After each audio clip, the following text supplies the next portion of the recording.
All right, hello and welcome to this presentation on understanding style, instrumentation, and genre. Now, these three terms can sometimes cause a little bit of confusion, so I wanted to jump right off here in Module 2 and help you with an analogy that I think may help cement what style, instrumentation, and genre really are. So, style, instrumentation, and genre. As we're studying the music we're going to be studying, we'll be discovering musical style periods. We'll be talking about instrumentation, and we'll be talking about different genres of music. And the distinction between these three ideas can be a bit difficult to understand. So here's an analogy. Back in the day, I don't know, some of you may have gone to one of these. Back in the day, they had record stores. They had music stores where you could go and browse the music. And if you found something from an artist that you were interested in, you could pick up the CD or the vinyl or the cassette, take it to the counter and purchase it, and then you could take it home, pop it into your stereo, and listen to it whenever you wanted to. Nowadays, it's a little bit easier to get a hold of new music. You generally are streaming just about all the music, but stick with me for a little bit on this idea of a music store. Now, when you went into a music store, they were generally divided into sections. And if you had something in mind that you were looking for, you would know that you would have to be in the right section to find that particular artist. So, what sections are there in a record store? What sections might you find? Well, you'd find the pop section. That'd be like the top 40 kind of stuff. You might find a heavy metal section or a hard rock section. You might find a country music section. That'd probably be pretty substantial. You might find a jazz section. And you might even find a classical section where it would feature all the music we'll be studying this semester. But some sections are hard to pin down. And, well, we'll get to that in just a little bit. Now, let's say you've gone to your record store. You've gone to the section where you wanted to go to find your artist, and then you have your album, you've purchased it, and you're going to listen to it. What instruments do you hear on your instruments, hear on your albums? Okay, so for example, if I were to pick up heavy metal, I would hear drums, a lot of drums. I'd hear probably a rhythm guitar and a lead guitar, and probably a pretty good bass. Those are typical to the instruments you might hear in a heavy metal section. If I went to, say, the pop section, well, you're going to get a lot of the same kind of stuff. You're going to get drums. You're going to get guitars that maybe aren't quite as loud and amplified and sometimes distorted. You're still going to have like a rhythm guitar and a lead guitar and probably some kind of a bass guitar. You might have keyboards. You might have a variety of other instruments. Pop songs today, a lot of it is synthesized based on computer-generated music. But still, you're listening for the instruments that are on on the songs on that album. Are there differences in instrument choices depending on what section the record is in, right? Because you might hear a fiddle or a steel guitar on a country music album, but steel guitar, I mean, that's a pretty particular instrument. That's an instrument that is pretty solidly linked with the country music section of the store. But you'll hear an acoustic guitar in the pop section. You'll probably hear an acoustic guitar in the jazz section. You'll hear an acoustic guitar in the country music section. So some instruments bleed over into other sections. Some instruments are pretty common to all sections, and some instruments are really peculiar to a specific section in that music store. Now, as you have your album, what kind of songs are on that album? Okay, so there are things like love songs. There are breakup songs. There are things like hype songs. There may even be something like a social commentary songs. There could be songs about lifestyle. There's different kinds in country music. The tailgating song was really popular there for a while.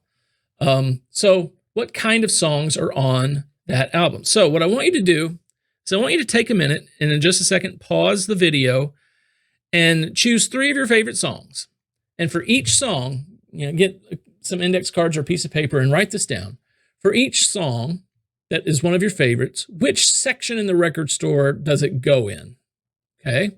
Where would you be most likely to find that album that has your song in it?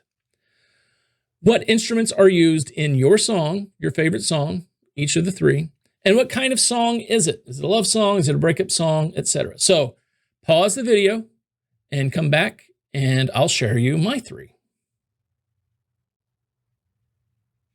Did you pause the video? No, pause the video, do the three songs, and come back. Thanks.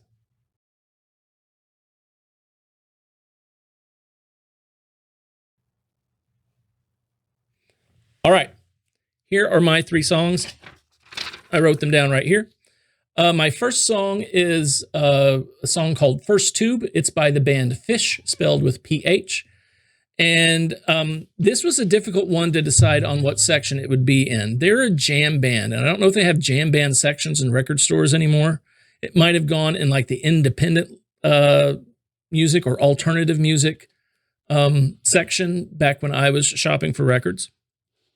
And the instrumentation for First Tube has a lead guitar, bass, drums, and keyboard. And the keyboard kind of moves between different synth sounds, a synth and an organ sound. And it's purely instrumental. There are no vocals for this one. And the type of song, I decided it was kind of a driving instrumental, maybe a hype song, you know, something to get you up and ready for a game or to get you excited about something. It's a really hard thumping song, so I went with hype song. My second song, Knee Deep in the Water Somewhere by the Zac Brown Band. Obviously, in the music store, that's going to be in the country section. And the instruments I had on it, I had guitar, drums. I thought maybe a mandolin. There's some really higher pitched strung instrument sounding thing, but it may just be guitar. There is a bass guitar. Sounds like I hear a steel guitar also. I hear a clavinet. A clavinet is a keyboard. It's kind of an electric piano sound. It's really popular in like disco music, but also organ on occasion. And it features two lead vocalists, Zac Brown and Jimmy Buffett, and then some backing vocals, which appear to be mostly male. And the kind of song that this is, I called this a lifestyle beach bum song. There's lots of them. Jimmy Buffett made the genre popular. So yeah, I'd call that a lifestyle or beach bum song.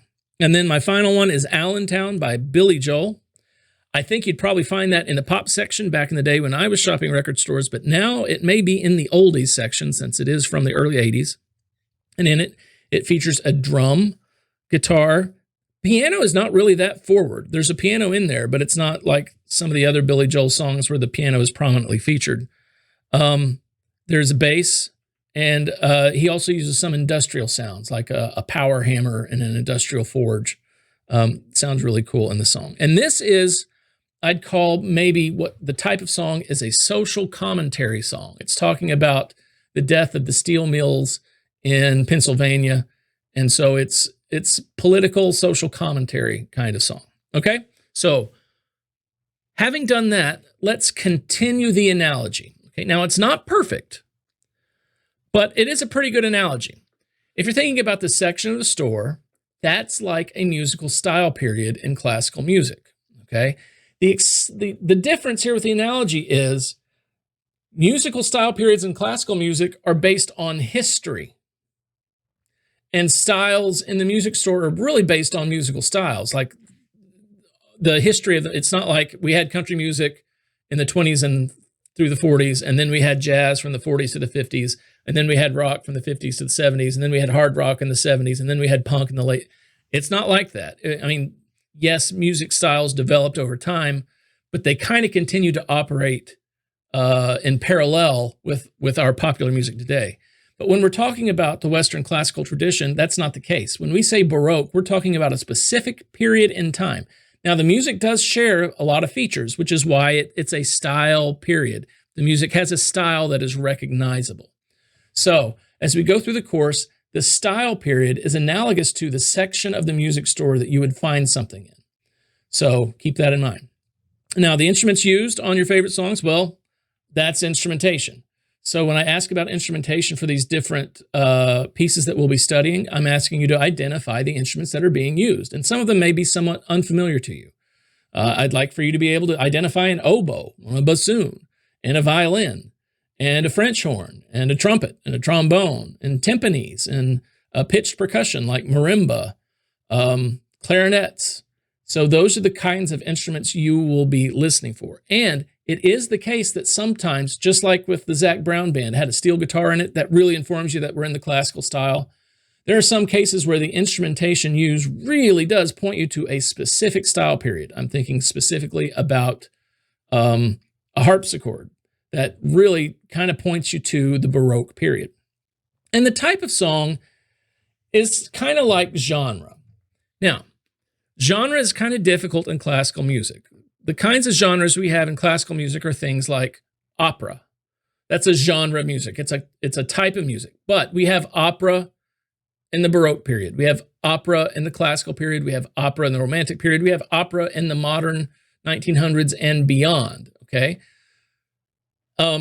We have some musical genres that are defined by their instrumentation. So you might come across a string quartet. Well, that's just kind of telling you what the instrumentation is, right? It's a quartet of strings. It's a violin, viola. Actually, it's usually two violins, viola, and a cello.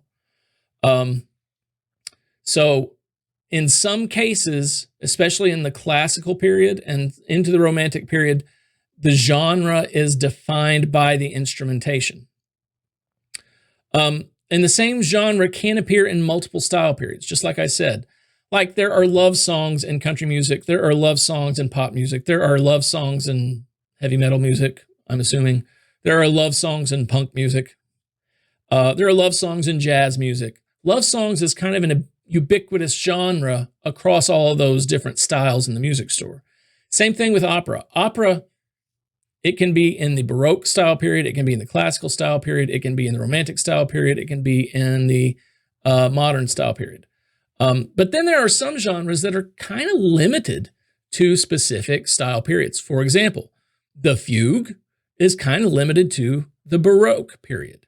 And sometimes genre will inform at least a point in time. For example, the symphony orchestra, we didn't really have symphonies until the classical period. The musical art song, we didn't really have, well, that's a bad example. The tone poem, the symphonic tone poem. We didn't have a symphonic tone poem until the Romantic period. Piano concertos. We didn't really have piano concertos until the classical period, but then we had piano concertos in the Romantic period and piano concertos in the 20th century. So I hope this helps you wrap your head around the difference between style, and in our course, we're talking about the historical style period, the Renaissance, the Baroque, the classical, the Romantic, and the modern. Instrumentation, that's pretty straightforward. But know that instrumentation can give you clues to what style period you're hearing or what genre you're hearing. And genre, the style of music that is occurring. Okay, hope that helps. And I look forward to hearing from you online.